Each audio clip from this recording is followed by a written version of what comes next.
In the opening scene, we see Jess comforting her autistic son Tommy, who is crying uncontrollably. She gently reassures him that he only had a bad dream. However, the irony is brutal. The nightmares have not even begun yet. While painting, Tommy accidentally spills paint on the floor. As Jess cleans it up, the doorbell suddenly rings, but when she checks, no one is there. Their neighbor, Jack, confirms that he didn't see anyone outside. Shortly after, Jess loads a heavy bag into the trunk of her car. Tommy becomes visibly disturbed by the sight of something, prompting Jess to tell him to close his eyes. Moments later, they drive off. Next, we are introduced to Greg, the man who invited Jess on a sailing trip. Sally and Luke are a couple, and Sally attempts to set Greg up with her friend Heather, who is tagging along for the day. However, Greg is clearly uninterested. Chris, Greg's young deckhand, senses that something is off about Jess. When Jess hugs Greg, she unexpectedly apologizes for reasons unknown, leaving him confused. We also notice something unsettling. Jess, who was with Tommy just minutes ago, is now completely alone. As the group heads out to sea, Greg questions Chris about his earlier comments. Chris explains that Jess had a strange and unsettling reaction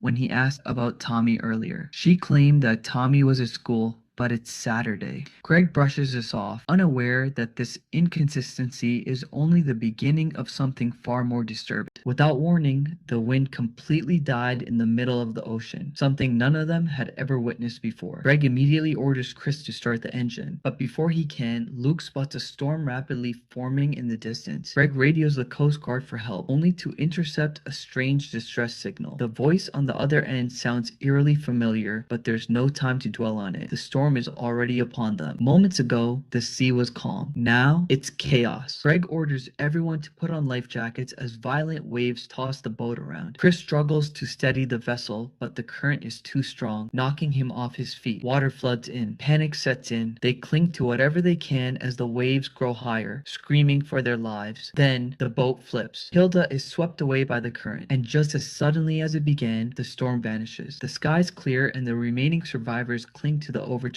boat. When all hope seems lost, a massive ocean liner appears out of nowhere. They spot a figure aboard but ignore it, overwhelmed with relief. Screaming for joy, they climb aboard, unaware they've just sealed their fate. The ship is silent, unnaturally so. They soon discover it has been sailing since 1933, an unsettling detail they brush aside. As they move forward, a sound breaks the silence, keys hitting the floor. When Chris picks them up, Jess freezes. She recognizes them. They're hers. Her son's photo is attached, but that's impossible. None of them have ever been here. In the next room, a lavish feast awaits. Fresh, untouched food laid out like a banquet. The clock reads 11:30. Jess checks her watch. It shows the exact same time. That's when she spots a dark figure again. Chris chases it down a long hallway, but it vanishes. Jess is overwhelmed by deja vu. She feels like she's lived this before. The group splits up. Greg and Jess discover a message written in blood on a bathroom mirror. Go to the theater. Tensions rise. Arguments erupt. They separate. On the way to the theater, Sally and Luke find blood. Jess returns to the dining room and screams. The food that was fresh minutes ago is now rotten, crawling with flies and maggots. Then Chris enters the room and attacks her. Jess fights for her life. In the last second, she narrowly escapes death by striking the wound at the back of his head. Chris collapses. Before a confused Jess can process what is happening, gunshots echo in the distance. The sound alerts her and she rushes into the theater where she witnesses a shocking sight. Greg has been shot. Sally and Luke accuse Jess of being the perpetrator. Greg said you shot him, they claim. Jess explains that Chris has passed out in the banquet room, but the couple grows even more suspicious of her. Sally asks why Jess told them to come to the theater. Jess denies having any knowledge of these events. She appears more confused than everyone else. Just then, the mysterious shooter appears and fires one shot after another. First, Luke is shot. Jess tries to escape with Sally, but Sally is also shot. When the shooter fires at Jess, he misses. Jess runs and seeks refuge in the kitchen. For the moment, she escapes onto the boat deck. Suddenly, the shooter reappears wearing a burlap sack mask and knocks her down. He hesitates to shoot as Jess begs for her life. Jess uses the moment of hesitation to counterattack and escape. The shooter runs out of bullets and chases her closely. Jess finds an axe and attacks the shooter. This time, she successfully overpowers him. In his final moments, the shooter whispers something shocking. Kill them all. It's the only way to get home. Jess ignores this and knocks him overboard, sealing his fate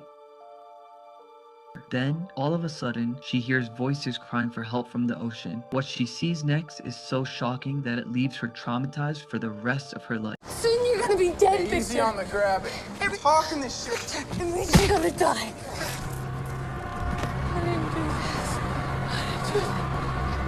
But suddenly, she hears voices crying for help from the ocean. What she sees next is horrifying, so shocking that it traumatizes her for life. Everyone is still alive. Greg, Chris, Sally, Luke, and there is even another Jess. That's when the truth hits her. She is trapped in a time loop. From the shadows, Jess watches as the new group arrives on the ship. Then, just like before, the same events begin replaying. This time, however, Jess drops her keys and runs. She hides in the bathroom and finds the same writing on the mirror directing them to the theater. While peeping, the new Jess spots a reflection, the old Jess watching her. Terrified, the old Jess runs away and witnesses Luke's body being devoured by seagulls. Moments later, the new Chris chases the reflection the new Jess saw and ends up on the deck, where he encounters the old Jess. Jess explains everything to Chris, but he thinks she's insane. Luke's body has vanished, making her sound even crazier. Chris tries to leave, but Jess panics and forcefully tries to make him listen, accidentally pushing him into a wall. In that moment, she realizes the horrifying truth. She was the one who injured Chris earlier. She panics and runs away in shock. She understands why Chris tried to strangle her before. Jess runs away in terror. In the dressing room, she finds thousands of notes scattered across the floor, all written in her own handwriting. Each one carries the same message: kill them all. Now she understands everything. She has been here countless times before. What must be done is terrifying. She must become the new shooter. Instead, she attempts to break the loop by stopping the new Victor from strangling the new Jess. But unknowingly, she only restarts the cycle, because seconds later, gunshots echo through the theater once again. Jess rushes there and this time saves Luke and Sally from the shooter. She tells them to wait while she finds Chris, but Chris's body is gone, leaving only a trail of blood. Then another eerie version of Jess appears. She lures Luke and Sally into a room and stabs them one by one. That's when the horrifying truth fully sinks in. Jess is the killer. Every version of her kills the previous versions of her friends in a desperate attempt to escape the loop. Sally manages to escape and reaches the control center, where she leaves the message Greg heard at the beginning of the movie. Help me, she's killing everyone. Sally runs to the deck. Jess follows behind, only to witness a nightmare.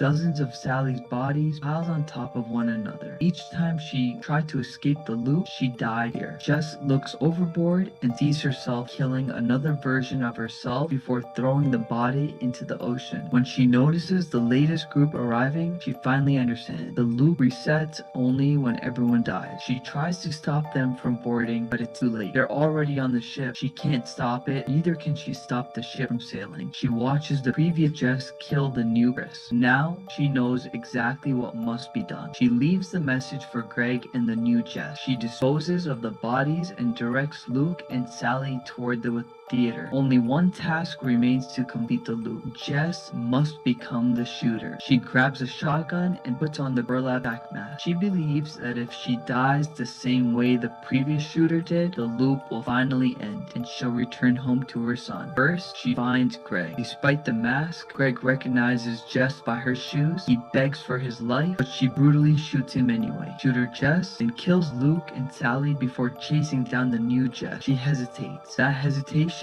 gives the new Jess time to fight back and run away. She ambushes Shooter Jess with an axe, overpowering her once again. As she collapses, Shooter Jess repeats a haunting word: you have to kill them all. Kill them. And don't think for a second that the loop has ended, because minutes later, Jess wakes up on a beach, surrounded by crabs. Minutes earlier, Jess was pushed off a massive ocean liner. Now, she awakens on a beach surrounded by crabs. Disoriented and terrified, she struggles to understand how she got there. Without hesitation, she sprints back home. Peering through the window, Jess sees her autistic son, Tommy, quietly painting. Moments later, another version of Jess, her past self, steps outside. This version reacts angrily toward Tommy. When Tommy notices the real Jess watching from the window, he panics and accidentally spills paint across the floor. His mother loses her temper and becomes physically abusive toward him. Jess is overwhelmed with guilt, realizing that earlier that very morning, she was that woman. As her past self cleans the spilled paint, Tommy panics and runs away. Jess rings the doorbell to distract her past self. While doing so, she sneaks into a nearby woodshed, emerges with a hammer, and confronts her other self. In a fit of rage and desperation, Jess repeatedly strikes her past self until she is dead. Tommy witnesses this horrifying scene, frozen in shock and confusion. When Jess notices him, she rushes over, embraces him tightly, and whispers that it was only a nightmare. Jess then wraps the body in a bag and places it inside a suitcase. As she drives away with Tommy, guilt and regret flood her expression. She promises him that she will never hurt him again. Suddenly,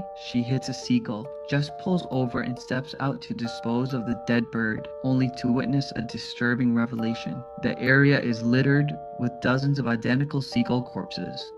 This confirms the terrifying truth: the loop never ended, it is simply restarting. Tommy becomes distressed by the blood smeared across the windshield. While Jess is distracted trying to calm him, she fails to notice that she has drifted into oncoming traffic. A truck barrels toward them. Boom! The collision is catastrophic. The suitcase in the trunk bursts open, exposing the body inside. There is nothing the bystanders can do. Tommy dies instantly. Somehow, Jess survives. A taxi driver approaches her with an eerie calm and asks if she needs a ride, speaking as though they have met countless times before. Jess enters the taxi, falls asleep, and forgets everything that just happened. The driver takes her to the harbor and tells her he won't be waiting for her return. Jess promises she will come back and walks away. Moments later, Chris approaches her and asks about Tommy, explaining that they were expecting both of them. Jess lies, saying Tommy is at school. She hugs Greg and, without understanding why, apologizes. Greg is confused, just as Jess herself is. She is then introduced to the rest of the crew: Sally, her husband, Luke, and her friend Heather. Together, they set off on a sailing trip. And just like that, we are back at the beginning of the movie. The loop is complete. A new cycle has begun. If you are just joining us, please check out parts 1 to 4 in the channel. For more mind-bending movie explanations, please like and subscribe to support the channel. Tap the notification bell so you don't miss our next video, because in the next episode, we break down the deeper meaning and hidden significance behind everything in this film.